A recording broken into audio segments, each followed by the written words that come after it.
John, as usual, thanks for sitting down with us in advance of the next match. Hamilton away, it's another potentially very challenging game. They all are, but at the same time it's a challenging game for them. We've got to be positive. You know, we're on a really good run now, 9 unbeaten, 8 in the league, 9 in all competitions, these 5 game sneaking in there as well. So we're going along quite nicely. We want to try and get back to our best. Our performances have been a little bit below, albeit we'll continue to pick up points. So we want to try and get back to our best performances and our best results. So that is the ambition, that's the aim when we go into games. We're away from home again, which is, again, last Saturday we've managed to continue the unbeaten run by going away from home and picking up points. It's very important and it's very valuable. So without being at our best, you know, we have to thank Jamie McDonald for the saves that he made, and then a great finish made in Connolly to get us a point. So it keeps us going. As we know, when it came 5 o'clock and the results were in, we actually gained a point on the leaders. So all the games are very tight. You know, Hamilton did really well against Arbroath last week. They were leading right up until the 91st minute. So they'll be feeling a little bit maybe aggrieved that they lost a late goal, and they'll be looking to be in the same situation this weekend. Not so we will be in a situation that we want to try and get, you know, 4 goals up with 20 minutes to go and not concede 4 goals as we did in the corresponding game at home, the first game in the season, which we'll not forget in a hurry, because that's another 2 points we could have had in the bag, and we could have been sitting right on the coattails of Kilmarnock. But you know, most teams can say that, but no many teams have been 4-0 up with 20 odd minutes to go and come out with a draw. So anyway, we'll never mention that one again, or we'll try not to. I don't think we'll forget it in a hurry, you know. Exactly, I think that'll be there for a while yet. Yeah, as is the way. You know, we're going into a game against a team. You know, they've got some players missing. They've had some mixed results, but as usual, it's not going to be a stroll for anyone, for us at all. No, mixed results. Yeah, you're right. Mixed results. I said there last week against Arbroath. We know Arbroath are flying high. So they've managed to take a point from the game, probably lost all 3 points from, you know, that had it in the bag and lost a late goal. So before that they've drawn with Morton as well. So they've a lot of draws in the league because there's not an awful lot to separate all the teams. We've just got to make sure we're at our best. You know, they've had their issues, we've got our issues as well, you know, like, but we're actually not so bad this weekend, but we all have injuries and bits and pieces of suspensions throughout the season, and you've just got to roll with it and just see where it takes you, you know. So we find ourselves in a good position at this stage in the season. It's a marathon, not a sprint. You know, if it was the Grand National and I was sitting 2 or 3 lengths behind, you know, the favourite, and we're only completed 1 lap of 4 laps, then I'd be quite content sitting in that position. Yeah. Saturday past there down at Queen of the South, we had a tribute before the game for remembrance, and obviously it's November 11th today. It's going to be another minute's silence before the Hamilton game. Chance for us all to reflect on those people that paid the ultimate price for their country this time of year.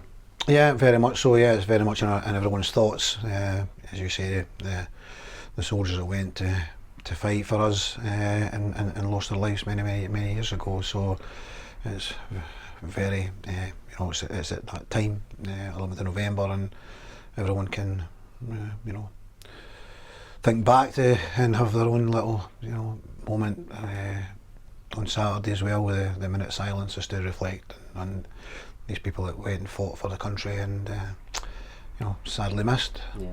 Exactly, yeah. In other news, we added to the squad this week. Adam Masson joined us from Fife Elite, the young central defender. Tell me a little bit about him and how he's going to learn and what he's going to bring to the squad over the coming years. Yeah, well, I mean, he's just come in. He's 17 years of age. He's been training with us for a little while actually, and he's been continuing to develop. We know that the Fife Elite is getting disbanded at the end of December, and so we're still continually looking there. We think Adam's got a chance. It's up to him to come in here now and you know, continue to develop. Like everyone at that age, they're not the finished article. He's got a lot of work to do, but we feel that he's got a chance, and that's all you really can do. You know, we will now work with them and help them as we do with all the players, the young ones in particular, because they've got the more learning to do. But we've got a reasonable record with the young ones that have come through. We cannot guarantee anything. A lot was very much down to the player, and not just like Adam. We've got all the other younger ones, and Aaron Arnott, Kieran Mitchell, Luke Mahady, Quinn Coulson, Greg Young, you know, Kyle Ball, you know. So we've actually put quite a few there together, and as we know, some of them have already played bits and pieces at games, and they want to play more in games, and they want to further their careers, and they want to do well. And we hope that's going to be the same for Adam. He's a central defender. He can go and play in central midfield. A push, you could probably fill in a full back. So, you know, he's a defender. He's 17. He needs to develop physically, obviously ability-wise, football-wise, learning. He's got no better example at the moment than like Christophe Berra, Kyle Benedictus, Tom Lang, all really good central defenders that he you know, training with these guys every day. Things rub off and you pick things up. So obviously great for him and his family. They've done a lot of sacrifice to get him to this stage, and that sacrifice has to continue.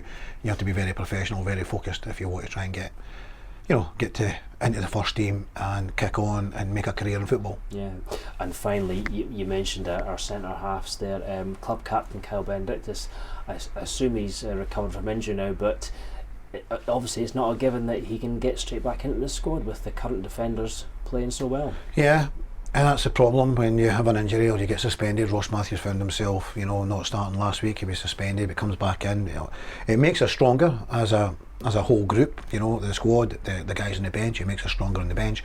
Kyle's trained all week. He's trained very well, and very much in the squad. So we'll, you know, come 3 o'clock, the guys will be ready to go. We'll have a team on that part that are going to go and try and get these 3 points and keep us right up there.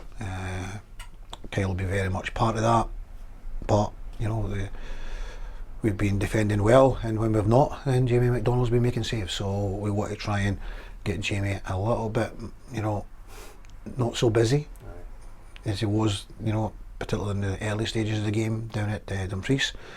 We need to defend better as a whole team, stop the crosses coming in, defend the crosses better, make sure that we're going to make the other goalkeeper work a lot harder as well. Good, sounds good. We're looking forward to it, John. Thanks and good luck. Thank you.